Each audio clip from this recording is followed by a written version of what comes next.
Hi everyone, we're Team Speech, and this is our final design review for the Trashamaran.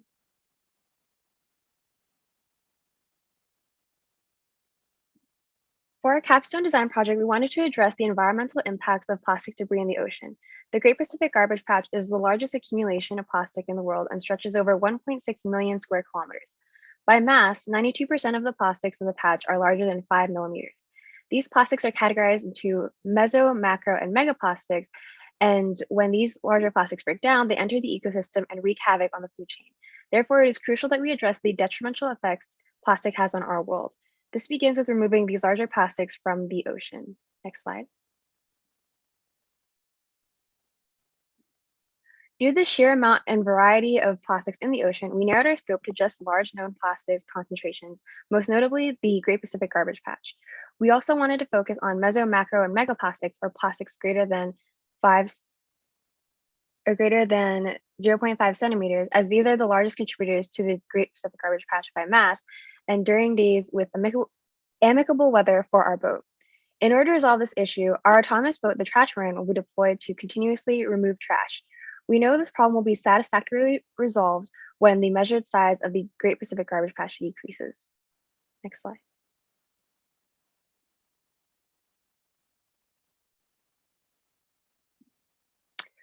These are the design specifications for our Trashamaran. Most notably, we expect each Trashamaran to last 4 years, and for each trip with the Trashamaran to be 5 to 15 days, collecting about 4,043 kilograms per trip. This enables the boat to collect 23.5 kilograms per hour and 823,000 kilograms over its lifetime. Finally, we expect the boat to cost almost $700,000 initially, but just under $275,000 for any additional units to be made. Next slide.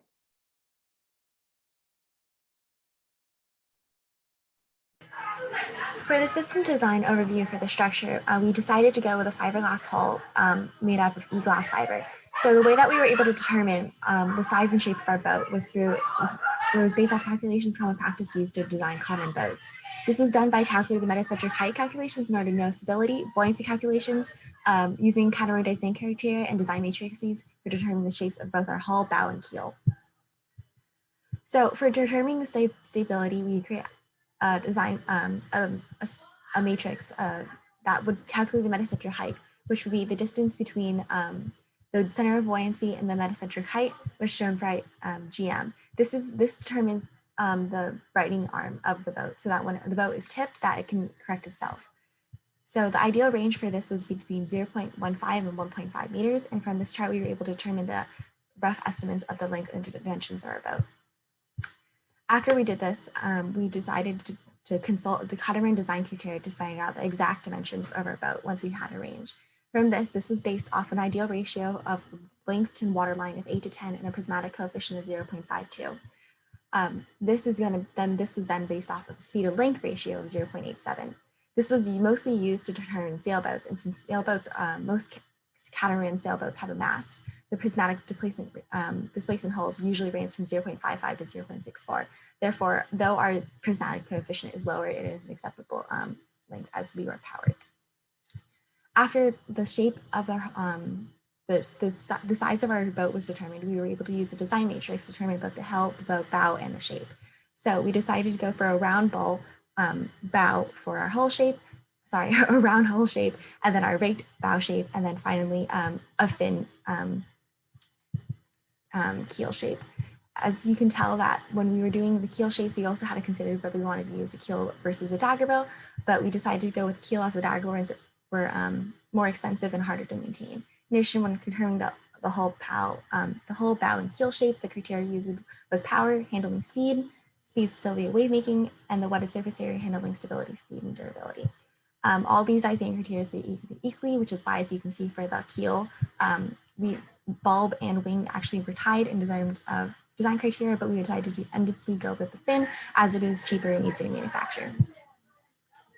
So for the structure, we not only do we have a fiberglass boat, but we also have a fiberglass frame that will add reinforcement and stability to our hull. So this is also going to be made out of composite, which will also be e-glass, which same thing as our boat with a 10 micrometer weave. As it is a composite beam, it has pretty much a skin, which is a composite material. which will be the fiberglass in our case, and a core. And for our core, we're going to be using a PVC foam core. Finally, we also have the bilge pumps included in the structure of our boat in order to address any leaking water that may enter the boat. So that way we can address like when rain falls or somehow gets leaked into the crevices of our boat. So for this, we have decided to go with 2 automatic centrifugal fuel pumps. So that will be 1 per enclosed area, which is standard with Coast Guard regulations. And then we also chose to go with a centrifugal over the diaphragm as it is less prone to clogging, cheaper, and it moves more water, as we will be in the Great Pacific Barge Patch. And so that way that any plastic debris that might get into the bilges can be easily pumped out. However, regardless, bilges need to be maintained with proper boat maintenance, which is just routine maintenance. So every single time our boat comes in for maintenance, we'll have to clean our bilges. The bilges that we did select to use are the Well-Ortho 1300 automatic bilge pump. This has the third rate of 1,300 gallons per hour. We also did analysis on we did a CFED and FEA analysis on all the structural aspects of our hull. So that include the hull, the keel, the prop shaft, and the deck. And then also we did some CFD analysis to determine the wake of our boat as well as our drag coefficients, where these drag coefficients would then determine our Webot simulations. So from this, we found our drag coefficients was 0.0014, which is lower than the normal, which usually ranges from 0.0027 to 0.0032. The drag coefficients was found by using the wetted surface area rather than the cross-sectional area, which is usually found for aerodynamics, but this is the different practice between boats and like aerospace engineering. So overall, this is the overall structure of our boat with integrated CAD and assembly. So you can see this is just a picture of the hull in itself, as well as the picture of our assembly. So that includes the bill punches, the access hatches, a ladder in order for people to come down for routine maintenance even though our boat is unmanned, humans will be maintaining the boat, as well as this box here is our generator CAD placement as we were not able to obtain that full CAD from Fisher Panda.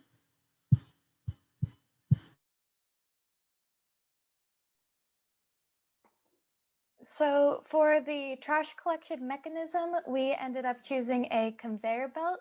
After researching various trash collecting boats that are currently available on the market, we found that many of them do use a conveyor system, and we chose to source a conveyor system off the shelf in order to reduce our design efforts on the conveyor specifically and allow us to have more time to perform analysis. So we eventually chose the CIM 400 conveyor belt from MK North America because it's fully customizable. We could dimension it however we want. And because it is FDA approved for food use, it is ideal for wet environments, which could be then adapted to our marine environment. Next, we had to determine the incline angle of the conveyor belt. And so the CIM 400 is offered in 4 different incline angles: 15 degrees, 30 degrees, 45 degrees, and 60 degrees.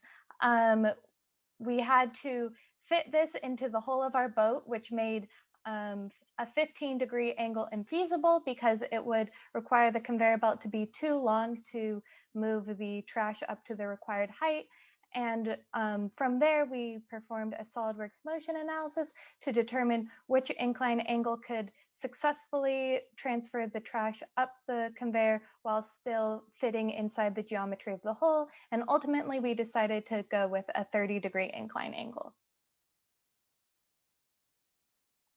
And so next, we integrated the conveyor system with the hull. On the left, you can see the conveyor mounts, which are 3/16 stainless steel weldments made up of 1-inch square tubing with a 0.83-inch wall thickness. And on the right, you can see the guides that are designed so that the trash can be funneled up onto the conveyor belt. And these guides, which it's not shown in the CAD, but these guides will be made out of a stainless steel mesh in order to minimize the effect that they have on the drag coefficient of our boat and also letting water pass through them, but not any of the plastics. Next, we designed the storage container. And so as you can see here, the storage container is reinforced with the same 3/16 stainless steel, but these beams are 2-inch square tubes with a 1/4 inch thickness. And this storage container is placed on a track system so that it can be moved forwards and backwards to improve the ease of trash removal. Since the conveyor belt sticks into the storage container, it'd be very difficult to remove the trash from the system if we couldn't move the storage container out of the way. As a result, we put it on a track system. Also, as you can see in the bottom right-hand corner, there are some cutouts in the bottom of the storage container, and this is to allow any water drainage out of the system in case there's any water accumulation that builds up. In addition, you can also see that we've designed a shield to go over the motor because we were afraid that flexible objects such as nets could get caught on integral parts of the conveyor system. And so we added shields to protect these integral components from getting tangled. And so next we use Flow3D CFD software to simulate our boat in waves. In our performance specification, we defined 2 different survivable wave heights, a 2-meter survivable wave height during operation, which we expect our boat to be fully operational in, and a 4-meter wave height, which we do not expect to operate in, but we still want our boat to survive. As you can see in these videos, our boat is able to survive all 4 of these wave conditions, coming from both the front and the side. And from these wave simulations, we were able to extract the linear and angular acceleration of our system, which we then used to calculate the forces on the system using F equals ma, and the torques on the system using tau equals I alpha. And from this, we were then able to use this data to perform further FEA on our system. For instance, we use these wave loads to perform an FEA on our conveyor mount. So we multiplied the mass of the conveyor by the accelerations that we obtained and applied those forces in those maximum forces in the X, Y, and Z directions, as well as the torques in the X, Y, and Z directions, defining the conveyor as a rigid remote load or remote mass. And from this analysis, we found that the factor of safety of our conveyor mount was 6.47 for the 4-meter front waves and 4.55 for the 4-meter side waves. We decided to test the 4-meter wave case because that is our worst load case. And finally, we also performed an FEA on the storage container to make sure that it could withstand the maximum weight of trash that we will be collecting, especially with the cutouts that were added to the bottom of the container to allow water drainage. So the maximum amount of trash that we expect to collect is 4,043 kilograms. So applying this weight to the bottom of our boat, we were able to perform an FEA and analyze the steel frame and the HDPE panels of the storage container separately. And we found that the steel frame had a factor of safety of 3.84 and the HDPE panels had a factor of safety of 1.99. Sorry, we can skip this slide.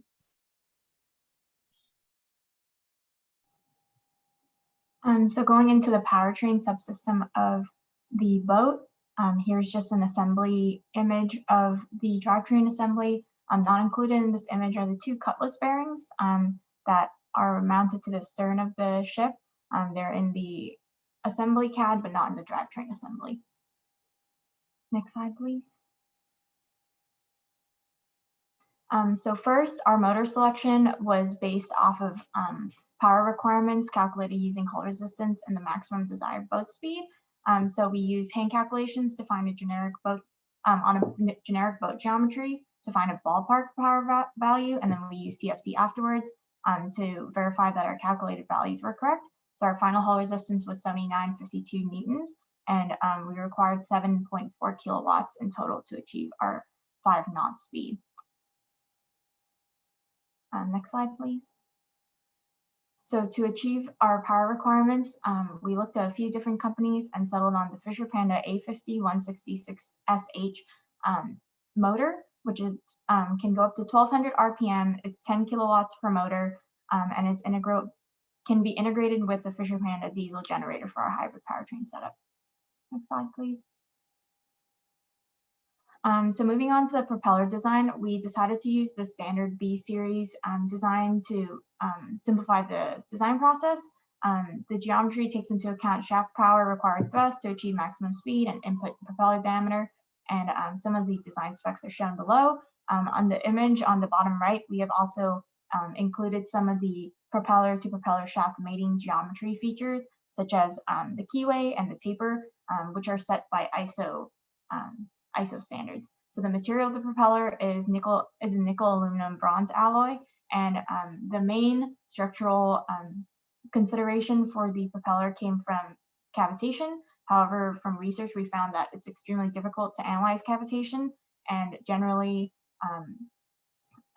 marine handbooks recommend that for ships of our type that we stay below 7 to 10 knots in order to prevent cavitation. And since our maximum operation speed is 5 knots, we decided that that was sufficient to show us that our propeller wouldn't fail under cavitation. Next slide, please.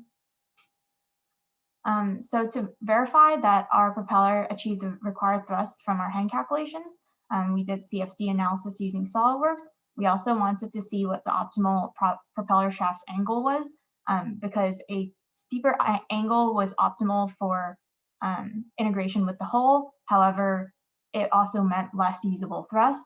So we settled on an angle of 10 degrees, and the final thrust achieved with the dual propeller setup was 10,734 newtons, which corresponded to a 1.3 thrust factor of safety.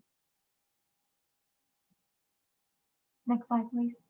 So for the propeller shaft, we did some basic hand calculations to determine the optimal length and diameter given our loading. So our diameter was set to 0.045 meters.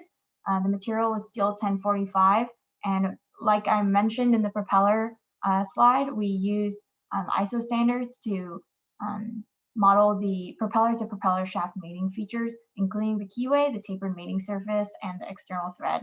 It's also attached to the propeller using a propeller nut and a collar pin. And some hand calculations were verified using the SolidWorks FEA that can be seen on the bottom right, and it shows a factor of safety of 4.4. Next slide, please. So additionally, we did some propeller shaft calculations, fatigue calculations. So we use a 0.4 knockdown factor for seawater caused corrosion. And using this knockdown factor, we got a propeller shaft lifetime of 3.2 years. However, we plan to use Thor-Coat epoxy marine coating, which is designed to prevent rotating marine components from being exposed to water. And it's designed to last at least 5 years before inspection is needed. So we believe that our propeller shaft will not be subject to as much seawater corrosion within the first 4 years, and that it will definitely be able to last the complete 4-year life cycle of the boat. Next slide, please. So the thrust shaft was added so that the motor could be mounted further forward, and it's coupled with the propeller shaft using a flexible shaft coupler. The material is steel 1045, and it was also 0.045 meters in diameter. So we did not conduct fatigue analysis on this part because it's housed entirely in the boat and is subjected to less loads compared to the propeller shaft. And since we determined the propeller shaft didn't fail, we can also conclude that the thrust shaft doesn't fail. And from FEA static studies, we found that the factor of safety is 7.5. Next slide, please. For the engine mount, we decided to use 2 pieces instead of 4 to improve fastener hole locational accuracy and reduce unnecessary loading on the motor. So the loads are shown there, and our achieved factor of safety was 2.5. Next slide. So we also wanted to do vibrational analysis on this part since the engine, it would be subject to vibration from the engine, the motor. So we, from the SolidWorks frequency study, we saw that the first resonant mode occurs at 263.5 hertz. And since our maximum motor frequency is 20 hertz and our motor has 6 poles, our first resonant mode occurs way higher than the highest motor natural frequencies, which is 120 hertz. So to address the net entanglement issue, we integrated a dual line cutter designed to cut any lines approaching the propeller. And you can see it integrated into the CAD on the left and the image of the product on the right. So for the power requirements, our full system requires 20,870 watts of power, which translates to nearly 200 gallons of diesel over a 15-day runtime trip. So we spec'd a fuel tank of 250 gallons. Additionally, our generator, which can be seen on the right, was spec'd from Fisher Panda, and it requires a 3.0 gauge wire for power delivery.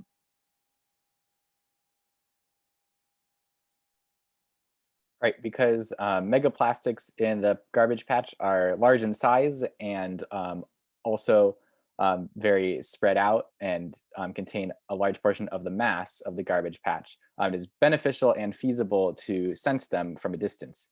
And so in order to do this properly, we did a trade study where we looked at several possible sensing options both below water and above water. Because many of the large megaplastics, such as fishing nets, are primarily sitting below the water, our final choice of a sensor was a sonar, specifically a high-frequency 2D scanning sonar to get us 2D information of objects ahead. It is high frequency to get us good resolution and reflect off small structures in the fishing nets. Next slide.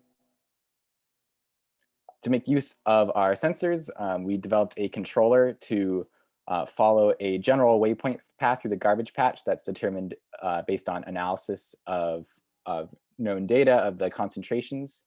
And there are 4 steps in our controller, which are the top level control, which contains logic, as well as global velocity control, then local velocity control, and then motor desaturation. Next slide. This is the pseudocode for our top level control. The summary here is that it simply is following a waypoint path, but when it sees a piece of trash, it will try to collect it. There are several parameters that we tune here. One notable one is azimuth over distance threshold, which is a confusing name, but it determines whether the boat should go after a piece of trash depending on where it sees it, because it has a limited turning radius and it doesn't want to try to make a turn that is too tight. There are other properties here, such as restricting the minimum and maximum trash size to go after based on what is feasible. This is a block diagram of global velocity control, which takes a global velocity set point from the top level controller and tries to match the boat's forward velocity, lateral velocity, or sideways velocity, as well as its heading in the proper directions. And it uses simple proportional to control to generate an angular velocity set point to accomplish that. These are the proportional gains used. Next slide. This is our local velocity controller, which takes in the forward velocity and angular velocity set points from the previous controller and uses PID control as well as feed forward to make the boat move properly. Feed forward control is useful to counteract drag, and it acts on the square of the set points because drag is proportional to velocity squared. And here are the PID and feed forward parameters used. Finally, the motor desaturation step is done carefully because we obviously want to give the motors speed commands that they can follow, but at the same time minimizing the degradation in control effectiveness. So the way we do this is by prioritizing the differential thrust in the control as opposed to the collective or total thrust, because the differential thrust, which causes the boat to churn, is more important for maneuvering.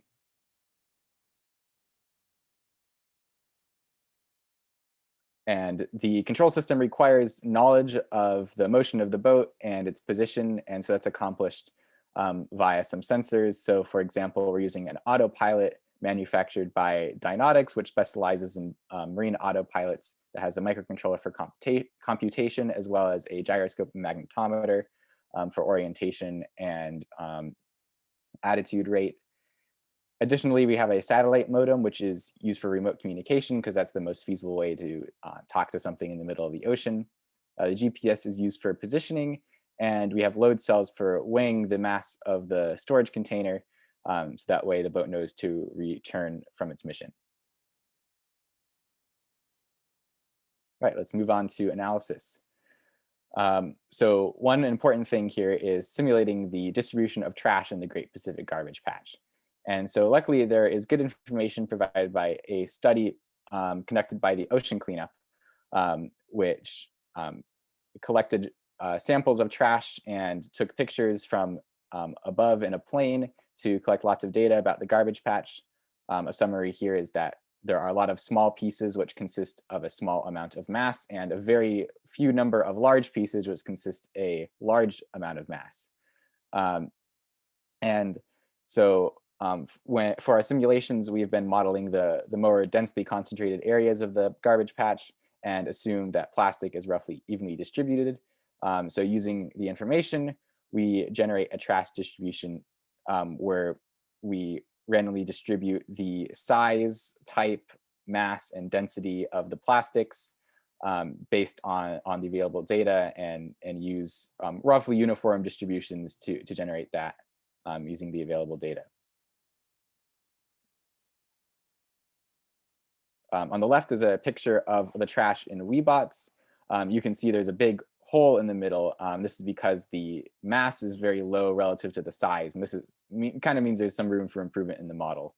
The right is a distribution of trash generated as a plot, which is used in the Python simulation. In order to simulate the sonar detecting trash, we investigated a lot of the physics of how sonar waves propagate, as well as how they reflect off of objects.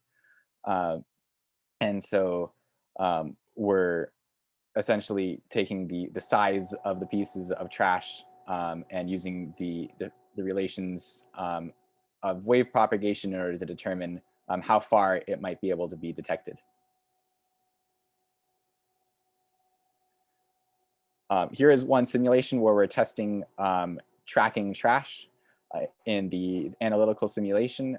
So this is using drag and propeller thrust in the physics model. Waves are also important, but they're not used here. They're used in other tests. This test specifically shows the boat, as you just saw, missing a piece of trash because of its limited turning radius.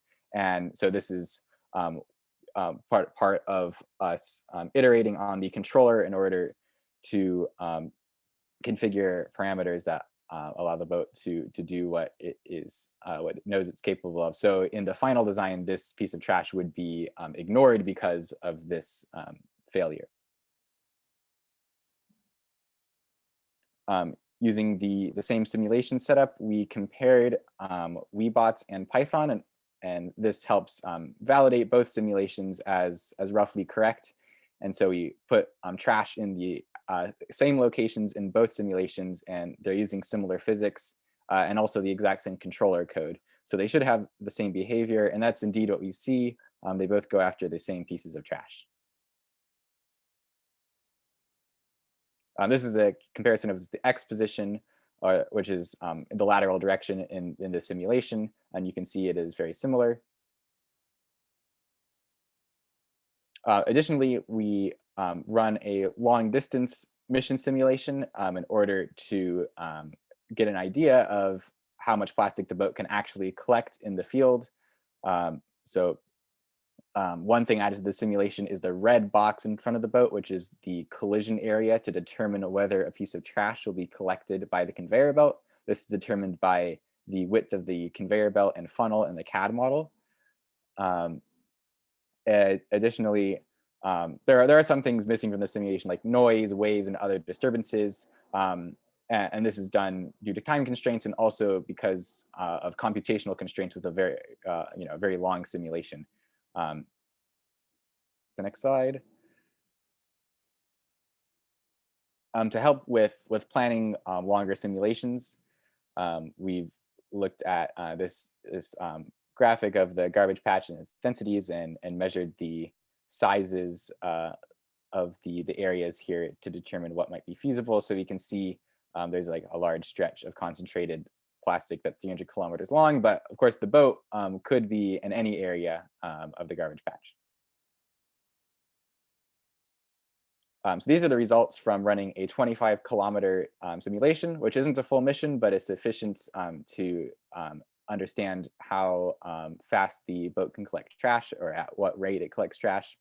So you can see here, it actually exceeds the expected trash collection that we calculated analytically. And from this, we infer that the average trip length is going to be 7 days and the boat will travel 900 kilometers based on a 4,000 kilogram storage capacity.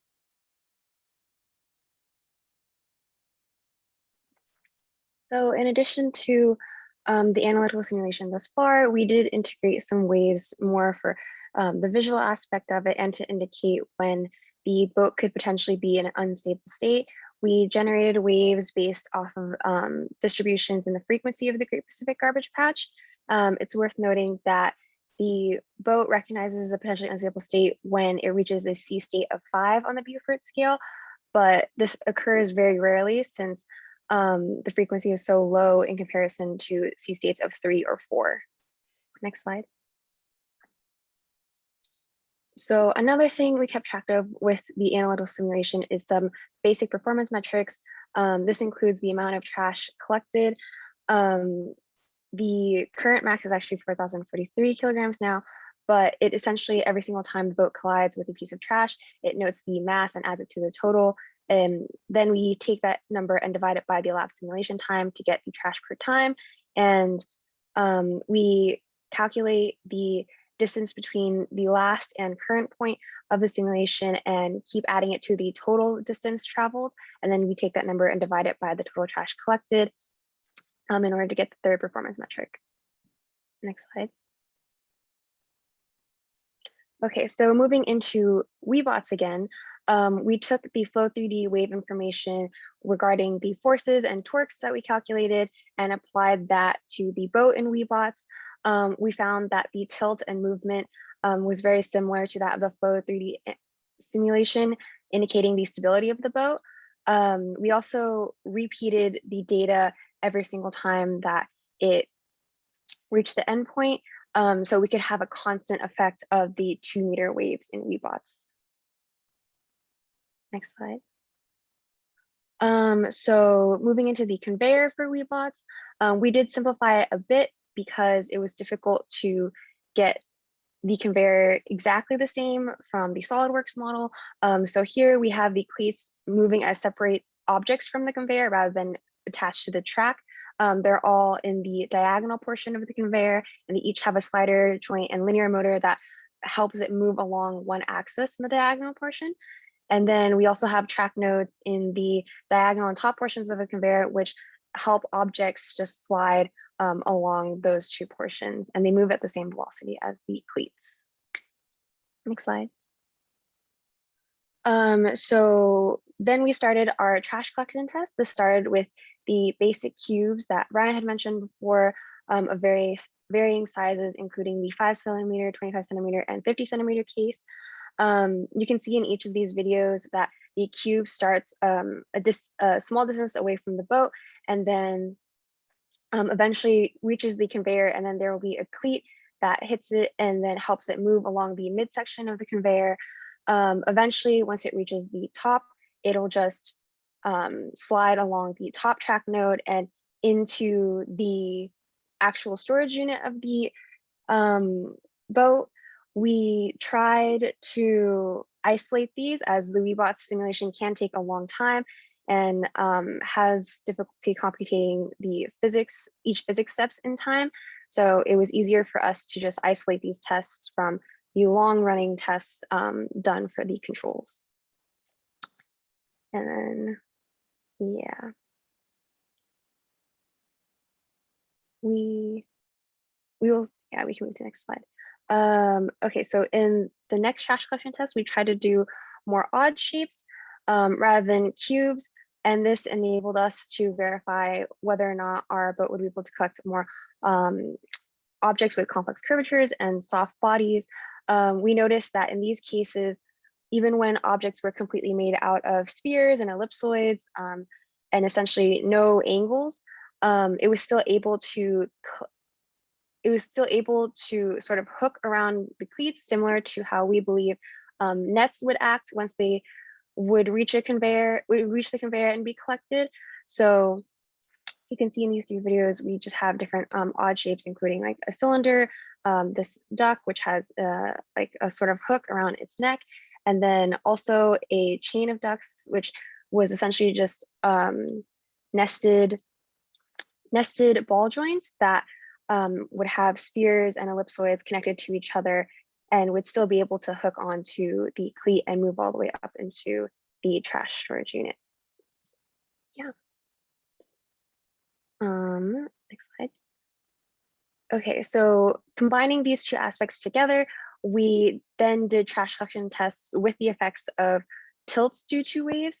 So here we can see that there is a side wave that is causing the boat to tilt sideways back and forth repeatedly. And you can see here that even though the cylinder that we used to test, it doesn't actually catch onto the conveyor, it catches onto the guides at first. It'll still make it into the main conveyor portion and still be able to move up and successfully go into the trash storage unit. Yeah, and it's still experiencing lots of tilt, but it's still able to make it into the trash storage unit of the boat. Next slide. Okay, so we also wanted to test some failure cases. So here we just have a giant object that is clearly unable to make it into the boat. And the boat will simply push it along at first, but eventually, due to Webots, the complex world that it's in, and the physics complications with this collision, it does just eventually disappear and is unable to compute the next physics steps in time. So next slide. Finally, we will compare the performance results that we obtained from our analysis and the performance specifications we specified at the beginning. So first of all, we saw a trash collection rate of around 23.8 kilograms per hour, which is also 571 kilograms per day, or 800 kilograms over the boat's 4-year lifetime. And so the analysis showed that the maximum capacity of the boat was 4,043 kilograms, which did match our requirement of 1,000 to 5,000 kilograms.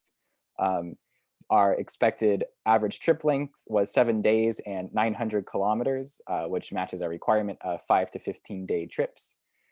And the cost is also very competitive at 83 cents per kilogram of trash collected.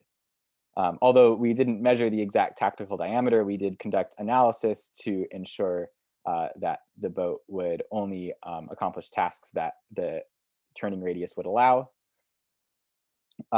We also met the wave survivability requirements, which was 2-meter waves in operation and 4 meters just survivable. And finally, we met our sensing radius goals because we can sense trash from 35 to 70 meters away, depending on the distance, which meets our requirement of at least 20 meters. And that is the end of our presentation. Thank you, and save the turtles.